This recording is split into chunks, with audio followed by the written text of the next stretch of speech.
కథ పేరు చెరువులోని నీడ. కథ.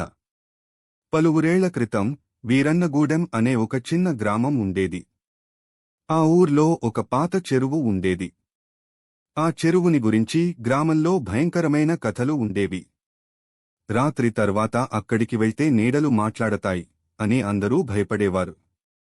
ఒకరోజు పట్టణం నుంచి వచ్చిన నలుగురు యువకులు రాహుల్, సాయి, మనోజ్ మరియు కిరణ్ ఈ కథలు విని నవ్వుకున్నారు. దెయ్యమా? మనం వెళ్లి చూసి వస్తాంరా అని సరదాగా చెప్పారు. రాత్రి 12 గంటలకు టార్చ్ లైట్లు పట్టుకుని చెరువు వైపు బయలుదేరారు. చెరువుకి దగ్గరగా చేరేసరికి గాలి ఒక్కసారిగా ఆగిపోయింది. నిశ్శబ్దం వ్యాపించింది.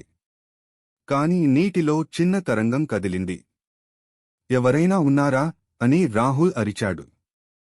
అప్పుడు చెరువునీటిలో నుండి ఒక తెల్లని చీర కప్పుకున్న ఆడ నీడ నెమ్మదిగా పైకి వచ్చింది.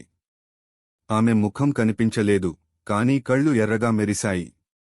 ఎందుకు వచ్చారు ఇక్కడికి అని చల్లని, భయపెట్టే స్వరం వినిపించింది. సాయి భయంతో వెనక్కి పరిగెత్తాడు. మనోజ్ టార్చ్ వెలుగులో ఆ నీడను చూపించగానే ఆ ఆత్మ ఒక్కసారిగా కేకవేసి చెరువులోకి లాగేసింది అతన్ని.